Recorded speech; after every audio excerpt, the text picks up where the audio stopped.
Selamat datang ke channel ini. Jangan lupa tekan butang subscribe dan aktifkan lonceng agar anda tidak ketinggalan dengan isu-isu semasa. Dan sila tinggalkan pendapat anda di ruang komen.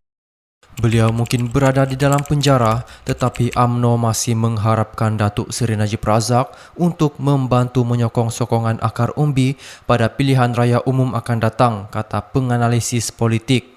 Azmi Hassan, seorang fellow kanan di Akademi Penyelidikan Strategi Nusantara, berkata UMNO telah menghantar mesej jelas bahawa ia akan menyokong bekas presiden partinya sepanjang jalan dan tidak akan berpisah daripadanya. Adalah jelas mereka mahu menggunakan Najib sebagai faktor penarik simpati dalam pilihan raya, katanya ketika dihubungi semalam sehari selepas UMNO mengadakan perhimpunan besar-besaran untuk menunjukkan solidariti dengan pemimpinnya yang dipenjarakan. Azmi berkata, UMNO sedang berusaha untuk memanfaatkan pengaruh Najib di media sosial. Najib sangat berkesan di media sosial dan dia mempunyai pengikut yang ramai, terutamanya di Facebook. UMNO akan mahu memastikan platform media sosial Najib kekal aktif, katanya. Azmi berkata, ahli UMNO akan berminat untuk melihat bagaimana Perdana Menteri Datuk Seri Ismail Sabri Yaakob juga naib Presiden Parti akan bertindak selepas perhimpunan itu. UMNO mahu melihat bagaimana beliau menangani desakan parti untuk mendapatkan pengampunan di Raja Najib dan membubarkan parlimen bagi membuka laluan kepada pilihan raya umum ke-15, katanya. Pada perhimpunan yang disifatkan sebagai taklimat khas yang diadakan di Pusat Dagangan Dunia Kuala Lumpur pada Sabtu, Presiden UMNO Datuk Seri Dr. Ahmad Zahid Hamidi menyeru ahli supaya menggunakan catatan Facebook Najib sebagai senjata menentang musuh parti. Ahmad Zahid juga berkata, UMNO akan menganjurkan kempen di seluruh negara di kalangan ahli untuk membuat petisyen bagi mendapatkan pengampunan diraja untuk Najib.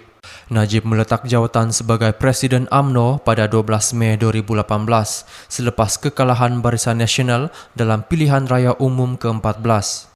Bekas Perdana Menteri itu kini menjalani hukuman penjara 12 tahun di penjara Kajang berikutan keputusan Mahkamah Persekutuan pada 23 Ogos untuk mengekalkan sabitan rasuah membabitkan RM42 juta dana SRC International. Turut dikekalkan ialah denda RM210 juta terhadapnya.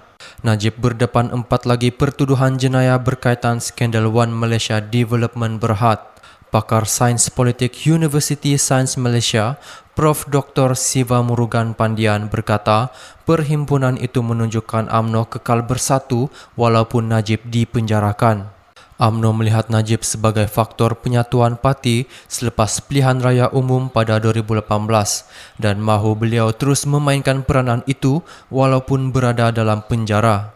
Beliau akan menjadi ketua de facto sebagaimana Datuk Seri Anwar Ibrahim bagi PKR semasa di penjara, katanya. Prof. Siva Murugan berkata, gesaan Ahmad Zahid kepada ahli UMNO untuk memanfaatkan catatan Facebook Najib menggariskan kuasa ahli Parlimen Pekan itu di peringkat akar umbi. Mereka mahu menunjukkan bahawa Najib masih relevan walaupun tidak hadir secara fizikal dengan parti, tambahnya.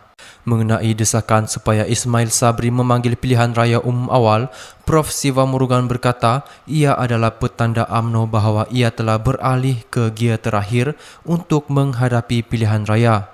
UMNO mahu menunjukkan bahawa ia tidak lemah semangat atau lemah dengan pemenjaraan Najib tetapi telah digalvani dan dikuatkan olehnya, katanya.